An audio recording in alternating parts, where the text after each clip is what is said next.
the vlog. So today we have Brett from Sketch My Ride with us. And we're going to chat a little bit about his digital art, and he also has a project bug that we're going to discuss. So Brett, tell us a little bit about yourself. Hi guys, Vanessa, thanks for having me. I'm Brett. I run Sketch My Ride, which is on Instagram, Facebook, Twitter, also standard website. I'm a creative director by day for advertising agencies. Doing some fun stuff for some big clients, but not quite as much fun as I have doing the car art. So that's Sketch My Ride kind of took off just about 3 years ago. Woke up one day to somebody asking me to draw their car after I sketched a Volkswagen. That was the first drawing that kind of started it all. And being a VW fan, that's kind of started as my first market, the audience that gravitated towards my work, and then it kind of exploded from there. That's awesome. I didn't know it was a Volkswagen that kicked it all off. It's actually kind of funny because it was my personal Instagram page, and I was posting some random art and illustration work, and I drew a VW with Hitler driving it. And as VW people know why, Right. but I posted, I think I made some weird comments saying, pretty bad guy, but build a nice car. And I got a lot of different thing in terms of reaction. I had a friend go, dude, what are you doing? Why are you drawing Hitler? And it got the most likes out of anything I had posted at that time. And then about a week later, I saw a guy's Volkswagen that was like a sheriff theme. It was just a cool car. I drew it really quick and posted it and tagged them with it, and woke up the next day to 6 people asking me how much. And that kind of, and it was actually thanks to the people that Sketch My Ride got started, because people would message me and say, hey, how much to Sketch My Ride? And it just sounded like such a cool name. Nobody had the website. Nobody had Instagram. So I wrapped those all up pretty quick as soon as I could. That's really cool. Yeah. So I met Brett originally, I think it was 3 years ago, maybe 2 years ago. Time, I lose track of time. I found you on Instagram randomly. Honestly, don't even remember how I stumbled across your page, but I did. And I was like, wow, this is really cool art. I loved your style. I loved your use of colors. And later on down the road, when it came time for me to actually need a logo, I'm great with paintbrushes. I'm not great with the computer art. So I reached out to Brett, and he designed my logo for me that I still use today, which I love. And you also did a drawing of my bug that I use on my business cards. What would you say influences your style? No, it's funny because I've been an illustrator forever. It's just what I've always done, and over the years I've always knew that there was something that I could do that would be a consistent, not only could be a possible side business, but also could just generate the joy I get from illustrating. So I used to do a lot of illustration work. Like if you go into like Spencer's in the mall, all their gag gifts, I did all the packaging. And I've done a lot of cool projects, but never kind of landed on things. So I think I was working on my style for years. I've been drawing digitally for, I'm going to date myself, but probably over 15 years. I jumped in early, way before it was known about, and experimented with a lot of the early pieces that were targeted towards medical professionals and things like that. So the digital has been new to me, but my style is pretty consistent kind of across. It tends to be a little brighter. It tends to always have a little extra, maybe like blue highlights on one side to give it a little punch. And it's just something that I've kind of consistently done. There's a lot of talented people out there that do realism and cartoon, and I think mine is somewhere in between. It's definitely whimsical, definitely has a caricature nature to it. It's not extreme. And sometimes the colors and the reflections are a little bit more realistic. So I like that balance. And it's something that it's been well received. So I'm happy with that. Yeah, definitely. You're right. It does have a nice balance between caricature, that you said, and then realism as well, which I really like. That's awesome. Absolutely. What would you say is your biggest struggle that you've had to overcome in your art journey? Oh, man. I think it's probably, I would say, like a lot of people with a lot of different, depending on the job, is just kind of sticking to it in terms of years ago, I dedicated myself and built this whole illustration portfolio, and my goal was to get an artist rep and just do illustration work, and it wasn't even automotive related, it was just in general. And I put a lot of time and a lot of money into making these packages and mailed them out to a bunch of different people and got no responses. And it was kind of disheartening because I knew I had the ability and I knew I put the time into it. And I mean, I went as far as everything was square, and it was called Brett in the Box, and my website was Brett in the Box, and everything was square, and it was a theme, and it just flopped, and nothing happened, nothing came of it. So I think just continuing to not worry necessarily about when it's going to happen. Like I think what's been so successful about Sketch My Ride and why it's been so enjoyable is it just happened. It kind of naturally happened. A lot of word of mouth, a lot of people spreading it in the beginning. And helped me grow relatively fast, even with Instagram's algorithm changing. That's mainly where most of my work comes from, is still Instagram. So yeah, I would say that.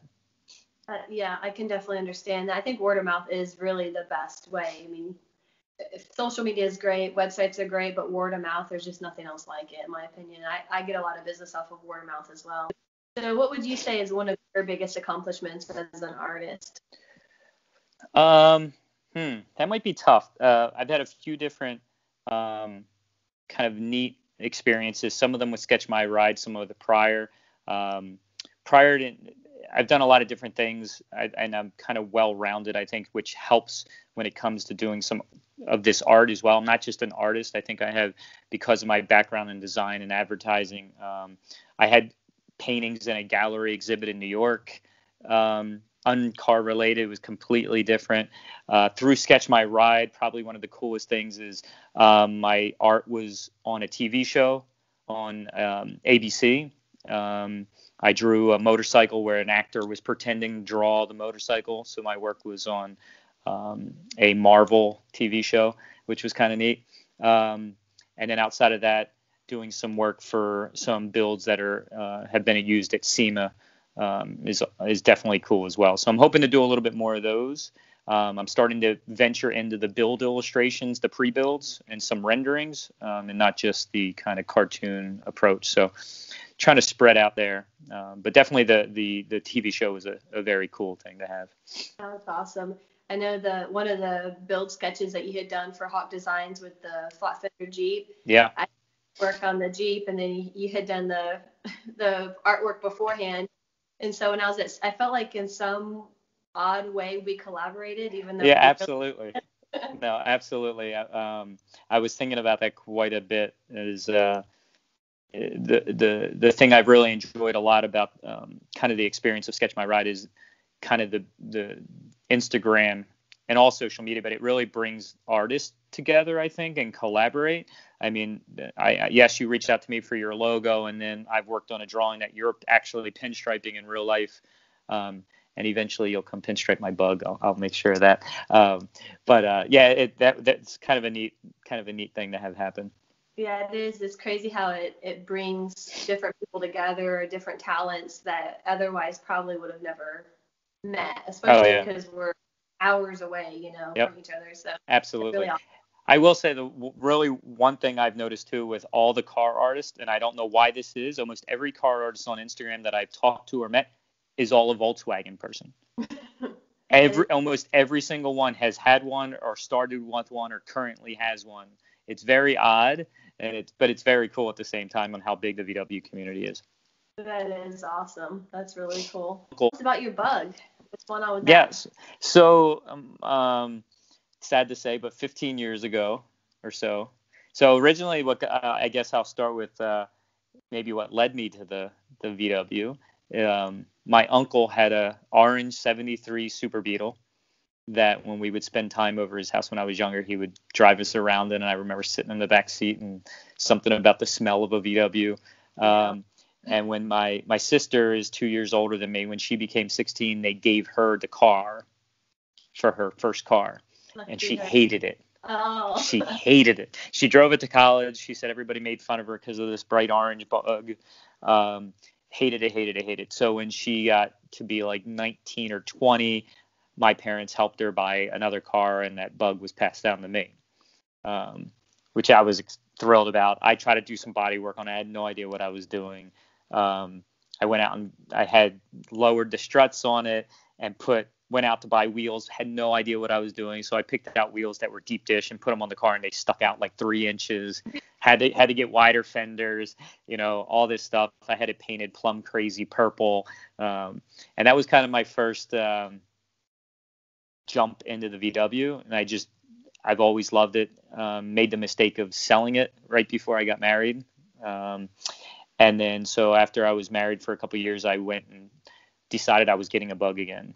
I went and bought a shell of a 66 because I knew I was going to redo everything anyway. Didn't know what I was getting into, but that was my plan. And then probably a bad decision, but a friend of a friend said they buy houses as part of an estate sale, and I could have a bug that was sitting underneath the tarp for free.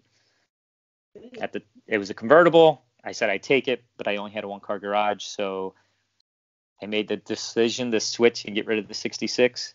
And then the one I brought home was a complete and utter rust. Like, couldn't take off a bolt without it ripping holes, and it was a mess.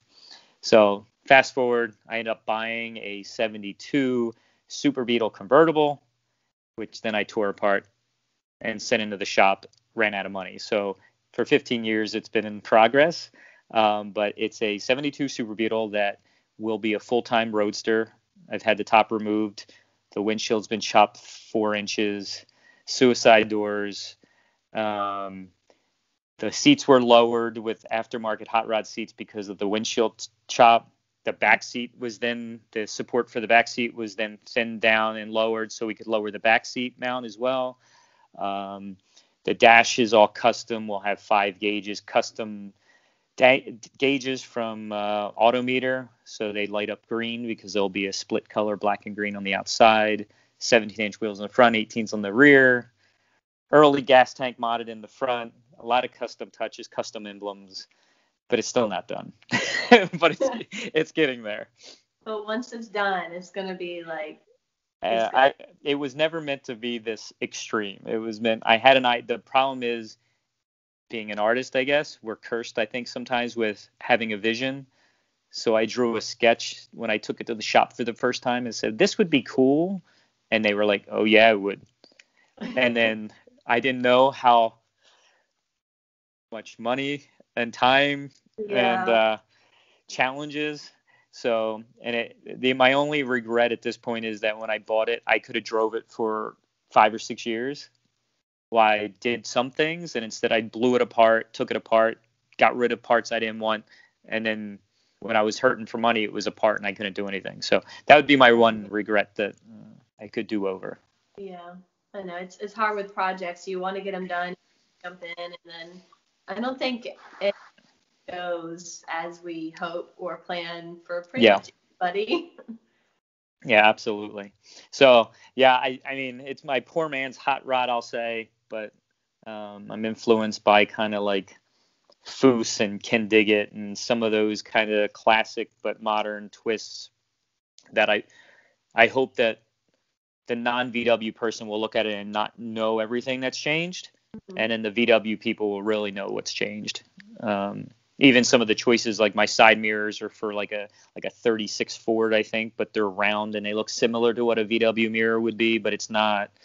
So I've made, I'm putting some older taillights on, like the little, like 1956, I think, VW Beetle taillights. So they look a little bit smaller. They look right, but they're not for the year. Slightly wider fenders. So a lot of subtle things, I hope. So we'll see. Have you been coming up with that along the way, or is it something? My early sketches that I found in the sketchbook were really bad. But as it got into it early on, probably about at least 10 years ago, I probably had my first Photoshop, which is pretty close to what the design is. The black and green two-tone is something that I've tried to convince myself to move away from.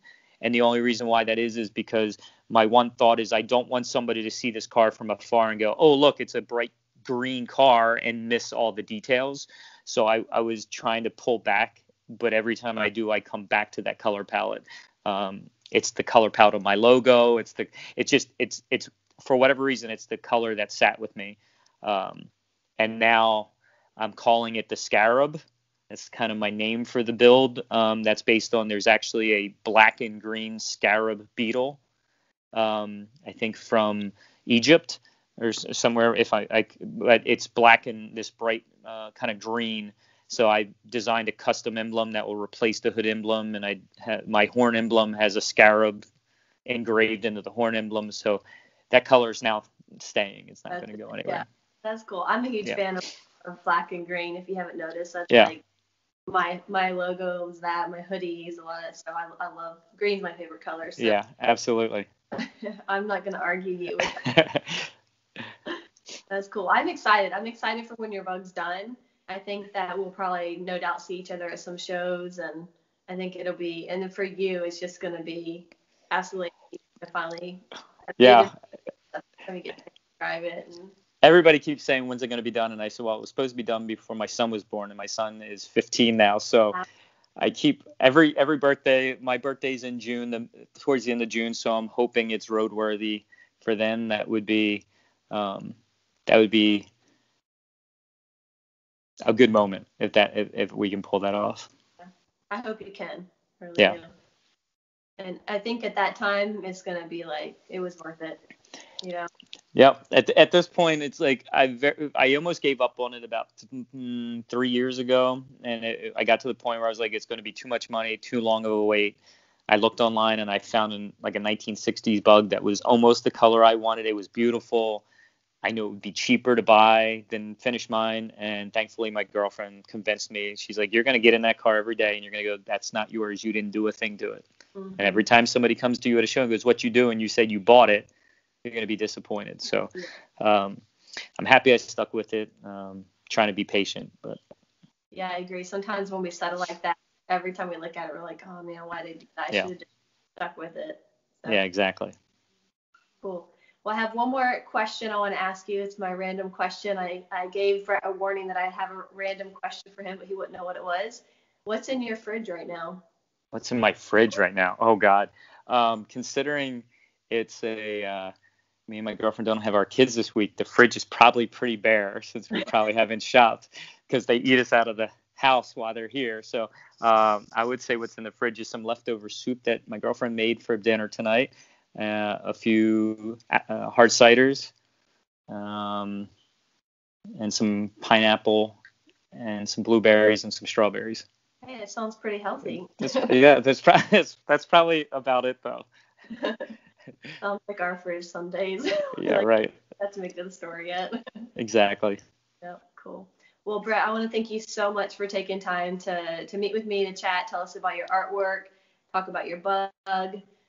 Hang in there. I can't wait to see it. Some links below for his Instagram and his Facebook. Definitely give him a check out and maybe hit him up for some art too. Thank you, Vanessa. It was a pleasure. I gotta edit that out. Edit. Cut.